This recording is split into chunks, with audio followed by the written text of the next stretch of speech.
27 ಎಕರೆ ಅನಿತಾ ಕುಮಾರಸ್ವಾಮಿ ಅವರ ಹೆಸರಲ್ಲಿದೆ, 5 ಎಕರೆ ನನ್ನ ಹೆಸರಲ್ಲಿದೆ.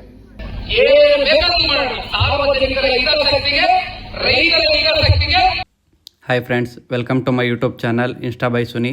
ಇಂದು ಬಿಡದಿ ಭಾಗದ ರೈತರು GBIT ಭೂಸ್ವಾಧೀನ ಪ್ರಕ್ರಿಯೆಯನ್ನು ವಿರೋಧಿಸಿ ಹಮ್ಮಿಕೊಂಡಿದ್ದ ನಮ್ಮ ಭೂಮಿ ನಮ್ಮ ಹಕ್ಕು ಬೃಹತ್ ಪಾದಯಾತ್ರೆಯಲ್ಲಿ ಭಾಗವಹಿಸಿದ JDSನ ನಿಖಿಲ್ ಕುಮಾರಸ್ವಾಮಿ ಅವರು ಗ್ರಾಮದ ಶಕ್ತಿ ದೇವತೆಗೆ ಪೂಜೆ ಸಲ್ಲಿಸುವ ಮೂಲಕ ಪಾದಯಾತ್ರೆಗೆ ಚಾಲನೆ ನೀಡಿದರು. ಬನ್ನಿ ಈ ಪಾದಯಾತ್ರೆಯ ಒಂದು ಒಳನೋಟವನ್ನು ನೋಡ್ಕೊಂಡು ಬರೋಣ.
ನಮ್ಮ ಭೂಮಿ ನಮ್ಮ ಹಕ್ಕು, ನಮ್ಮ ಭೂಮಿ ನಮ್ಮ ಹಕ್ಕು, ನಮ್ಮ ಭೂಮಿ ನಮ್ಮ ಹಕ್ಕು.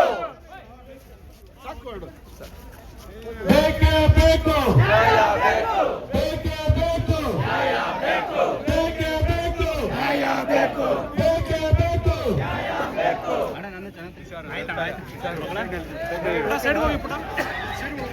ಧಿಕ್ಕಾರ, ಧಿಕ್ಕಾರ. ಅನಿತಾ ಕುಮಾರಸ್ವಾಮಿ ಅವರ ಹೆಸರಿನಲ್ಲಿ ದಯವಿಟ್ಟು ಮಾಧ್ಯಮದ ಮಿತ್ರರು ಇದನ್ನ ನೋಟ್ ಮಾಡ್ಕೋಬೇಕು. ಪದೇ ಪದೇ ಇದ್ರ ಬಗ್ಗೆ ಚರ್ಚೆ ಮಾಡಲ್ಲ, ಪದೇ ಪದೇ ಚರ್ಚೆ ಮಾಡದಂತವ್ರಿಗೆಲ್ಲ ನಾವು ಪ್ರತಿಕ್ರಿಯೆ ಕೊಟ್ಕೊಳ್ಳಕ್ ಹೋಗೋದಿಲ್ಲ. 27 ಎಕರೆ ಅನಿತಾ ಕುಮಾರಸ್ವಾಮಿ ಅವರ ಹೆಸರಲ್ಲಿದೆ, 5 ಎಕರೆ ನನ್ನ ಹೆಸರಲ್ಲಿದೆ. ಇದನ್ನ ತಗೊಂಡಂತ ಕಾರಣ ಏನಪ್ಪಾ ಅಂದ್ರೆ, ಕೋವಿಡ್ ಬಂದಂತ ಸಂದರ್ಭದಲ್ಲಿ ನಾನು ನಿಮ್ಗೆ ಹೇಳ್ತೀನಿ, ತಗೊಂಡು ಕೃಷಿ ಭೂಮಿಯಾಗಿ ಇಟ್ಕೊಂಡಿದ್ದೇವೆ. ಇಲ್ಲಿ ಯಾವುದೇ ಕಮರ್ಷಿಯಲ್ ಬಿಲ್ಡಿಂಗ್ ಗಳು ಏರಿಸಿಲ್ಲ, ದಯವಿಟ್ಟು ಬಂದು ನೋಡಬಹುದು. ಇಲ್ಲಿ ನಾವು ಕೃಷಿ ಮಾಡ್ತಕ್ಕಂಥದಕ್ಕೆ ಸನ್ಮಾನ್ಯ ಕುಮಾರಣ್ಣವ್ರ ತಲೆಯಲ್ಲಿ ಒಂದು ಆಲೋಚನೆ ಬಂತು. ಕೋವಿಡ್ ಸಂದರ್ಭದಲ್ಲಿ ನಿಮ್ಗೆ ಹೇಳ್ತೀನಿ, ಇವತ್ತು ಕೇತ್ಕನಲ್ಲಿ ಜಮೀನಿಗೆ ಬನ್ನಿ, ಮಿಷಿನರಿ ಖರೀದಿ ಮಾಡಿದೀವಿ, ತೋರಿಸ್ತೀವಿ, ಸಾಕ್ಷಿ ಇದೆ. ಇಲ್ಲಿ ಮಹಾನುಭಾವರು ಸಾಕ್ಷಿ ಗುಡ್ಡೆ ಅಂತ ಭಾಷಣ ಮಾಡ್ತಾರೆ, ಆ ಸಾಕ್ಷಿ ತೋರಿಸ್ತೀವಿ. ಕೋವಿಡ್ ಬಂದಂತ ಸಂದರ್ಭದಲ್ಲಿ ನಾವು ನಮ್ಮ ತಂದೆ ಇಬ್ರು ಕೂತ್ಕೊಂಡು 6 ರಿಂದ 7 ಲಕ್ಷ ಲೀಟರ್ ಈ ಭಾಗದ ರೈತರು ಹಾಲಾಗ್ತಾ ಇದ್ದಾರೆ. ಇವತ್ತು ಬಹುಶಃ ಹೆರಿಟೇಜ್ ಅಂತಕ್ಕಂಥ ಅಥವಾ ಮಿಲ್ಕಿ ಮಿಸ್ಟ್ ಅಂತಕ್ಕಂಥ ಡೈರಿ ಪ್ರಾಡಕ್ಟ್ಸ್ ಗಳ ಒಂದು ಮ್ಯಾನುಫ್ಯಾಕ್ಚರಿಂಗ್ ಯೂನಿಟ್ ಏನಿದೆ, ಆ ರೀತಿಯಾದಂತಹ ಒಂದು ಯೂನಿಟ್ ನ ಈ ಭಾಗದಲ್ಲಿ ಸ್ಥಾಪನೆ ಮಾಡಿ ರೈತರಿಗೆ ಅನುಕೂಲ ಮಾಡಿಕೊಡ್ಬೇಕು ಅಂತಕ್ಕಂಥ ಆಲೋಚನೆ ಇಟ್ಕೊಂಡಿದ್ದಂತವ್ರು ಇದೇ ಸನ್ಮಾನ್ಯ ಕುಮಾರಣ್ಣ ಅವ್ರ ಕುಟುಂಬ. ಅದಕ್ಕೆ ಮಿಷಿನರಿ ಖರೀದಿ ಮಾಡಿಟ್ಟಿದ್ದೇವೆ ಕೇಂದ್ರದಲ್ಲಿ ಜಮೀನನ್ನು, ದಯವಿಟ್ಟು ಬಂದು ತಾವು ನೋಡಬಹುದು, ತೋರಿಸ್ತೇನೆ ಅದನ್ನು ಕೂಡ. ಆದ್ರೆ ಯಾವುದೇ ಒಂದು ಕೆಲಸ ಮಾಡಬೇಕಾದ್ರೆ ಸಂಪೂರ್ಣ ಮನಸ್ಸಿಂದ ಮಾಡಬೇಕು. ಅದರಿಂದ ನಮ್ಮ ರೈತರಿಗೆ ಯಶಸ್ಸು ದೊರಕಬೇಕು, ಅದರಿಂದ ನಮ್ಮ ರೈತರಿಗೆ ಅನುಕೂಲ ಆಗಬೇಕು ಅಂತಕ್ಕಂಥ ದಾರಿಯಲ್ಲಿ ಕುಮಾರಣ್ಣ ಅವರು ಆಲೋಚನೆ ಮಾಡಿರ್ತಕ್ಕಂಥದ್ದು. ರಾಜಕಾರಣದ ಒತ್ತಡದಿಂದ ಅದನ್ನ ಸಂಪೂರ್ಣವಾಗಿ ಮಾಡ್ಲಿಕ್ಕೆ ಆಗಿಲ್ಲ ಹೊರತುಪಡಿಸಿದ್ರೆ, ಇನ್ನು ಅರ್ಧ ಇಂಚ್ ಭೂಮಿ ನಾವೇನಾದ್ರೂ ಇನ್ಯಾವುದಾದ್ರೂ ಬೇರೆ ವಿಚಾರಕ್ಕೆ ಅದನ್ನ ಬಳಕೆ ಮಾಡ್ಕೊಂಡಿದೀವ, ಆಯ್ತಪ್ಪ ನಾನು 1,000 ಇವತ್ತು ಹಾಕ್ಲಿಕ್ಕೆ ಬಯಸ್ತೇನೆ ರಾಜ್ಯ ಸರ್ಕಾರಕ್ಕೆ. ಅನಿತಾ ಕುಮಾರಸ್ವಾಮಿ, ನಿಖಿಲ್ ಕುಮಾರಸ್ವಾಮಿ ಹೆಸರಲ್ಲಿರ್ತಕ್ಕಂಥ ಈ ಭೂಮಿ, ನಾನು ಈ ಭೂಮಿಗೆ ಮಣ್ಣಾದವರೆಗೂ, ಮಣ್ಣಾದ್ಮೇಲೂ ಕೂಡ ನನ್ನ ಮಗನ ಕಾಲಕ್ಕೂ ಹೇಳ್ತಾ ಇದ್ದೇನೆ, ಹಿತಾಸಕ್ತಿಗೋಸ್ಕರ ಒಂದು ಶಾಲೆ ಕಟ್ಟೋಣ,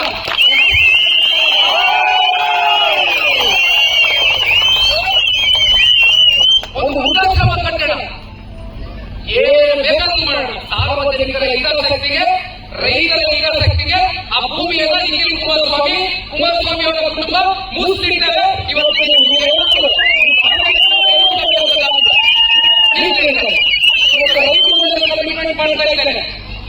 ನಾವು ಹಿಂದೆಲ್ಲ ಕಮರ್ಷಿಯಲ್ ಪರ್ಪಸ್ಗೋಸ್ಕರ ತಲೆಯಲ್ಲಿ ಇಟ್ಕೊಂಡು ಇವತ್ತು ನಾವು ಈ ಜಮೀನನ್ನು ಖರೀದಿ ಮಾಡತಕ್ಕಂಥವರಲ್ಲ.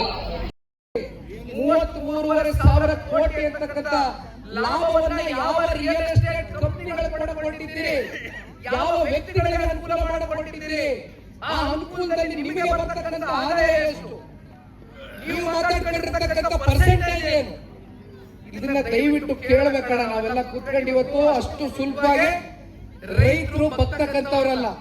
ನಮಗ್ ಗೊತ್ತಿದೆ ನೀವೆಲ್ಲ ಶ್ರಮಜೀವಿಗಳು.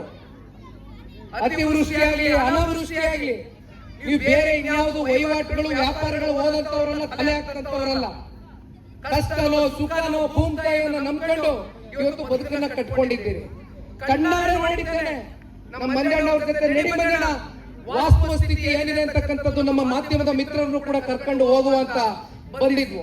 ನೋಡಿದ್ದೇವೆ. ಹೈನುಗಾರಿಕೆಯನ್ನ ಮಾಡ್ತಕ್ಕಂಥ ಮಂಜಣ್ಣವ್ರು ಬರ್ಬೇಕು ದಯವಿಟ್ಟು. ಹೈನುಗಾರಿಕೆ ಮೇಲೆ ಜೀವನವನ್ನ ರೂಪಿಸಿರ್ತಕ್ಕಂಥ ಅತಿ ಸಣ್ಣ ರೈತ, ಜಮೀನು ಇಟ್ಕೊಂಡಿಲ್ಲ, ಗುತ್ತಿಗೆಗೆ ಭೂಮಿಯನ್ನು ಪಡ್ಕೊಂಡಿದ್ದಾರೆ. ಕೊನೆಗೆ 5, 6, 7, 8 ಹಸಗಳನ್ನ ಸಾಕೊಂಡು ಕೊನೆಗೆ ಅದರಲ್ಲಿ ಬರ್ತಕ್ಕಂಥ ಆದಾಯ ಏನಿದೆ ಆ ಆಧಾರದ ಮೇಲೆ ಗೌರವಿತವಾಗಿ ಅವ್ರ ಮನೆ ನಡೀತಾ ಇದೆ. ತರಕಾರಿ ಬೆಳಿತೀರಿ, ರೇಷ್ಮೆ ಬೆಳಿತೀರಿ, ತೆಂಗಿದೆ, ಮಾವಿದೆ, ಅಡಿಕೆ ಇದೆ, ರೇಷ್ಮೆ 50% ಹೆಚ್ಚು ರೇಷ್ಮೆ ಮೇಲೆ ಅವಲಂಬಿತರಾಗಿ ಜೀವನ ಮಾಡ್ತಾ ಇದ್ದೀರಿ. ತರಕಾರಿ ಬೆಳೀತಾ ಇದ್ದೀರಿ. ಕೃಷ್ಣಾವತಿ ನದಿ ಇವತ್ತು ಕಲುಷಿತ ಕಾಣ್ತಾ ಇದೆ. ಯಾರು ನೀವು ಬೆಳೆದಂತ ತರಕಾರಿ ತಗೊಳ್ಳೋದಿಲ್ವೇ ಮಾರ್ಕೆಟ್ ಅಲ್ಲಿ? ಹೇಳ್ತಾವ್ರಿ, ಈಗ ಹೇಳ್ತಾವ್ರೆ, ಅಪಪ್ರಚಾರ ಶುರು ಮಾಡವ್ರೆ. ಚೆನ್ನಾಗಿ ಮಾತಾಡೋರು ಒಂದ್ ಅರ್ಧ ನೋಡ್ದೆ, ಅದನ್ನೇ ಹೇಳ್ದೆ, ಅರ್ಧ ಇಂಚ್ ಭೂಮಿನೂ ಹೋಗಕ್ ಬಿಡಲ್ಲ. ಧೈರ್ಯವಾಗಿರಿ, ಧೈರ್ಯವಾಗಿರಿ, ನಾವು ನಿಮ್ ಜೊತೆ ಇರ್ತೀವಿ. ನಡೀರಿ. ಹೌದಮ್ಮ, ನಮ್ಮಣ್ಣ ರೈತ, ನಮ್ಮ ಮೊಮ್ಮಗ. ಆಶೀರ್ವಾದ ನಿಮ್ ಮಾಡಿ ಜೊತೆ ನಿಮ್ ಜೊತೆ ಇರ್ತೀವಿ. ಮಾಡಿ. ಎಲ್ಲಿ ತನಕ ಹೋರಾಟ? ನಮ್ಮ ಭೂಮಿ, ನಮ್ಮ ಭೂಮಿ, ಈ ವಿಡಿಯೋ ಬಗ್ಗೆ ನಿಮ್ಮ ಅನಿಸಿಕೆ ಏನು ಅಂತ ಕಮೆಂಟ್ ಮೂಲಕ ತಿಳಿಸಿ ಫ್ರೆಂಡ್ಸ್. ಹಾಗೆ ಇನ್ನೂ ಹೆಚ್ಚಿನ ವಿಡಿಯೋಗಳಿಗೋಸ್ಕರ ನನ್ನ ಇನ್ಸ್ಟಾ ಬೈ ಸುನಿ ಯೂಟ್ಯೂಬ್ ಚಾನಲನ್ನು ಸಬ್ಸ್ಕ್ರೈಬ್ ಮಾಡಿ. Thank you.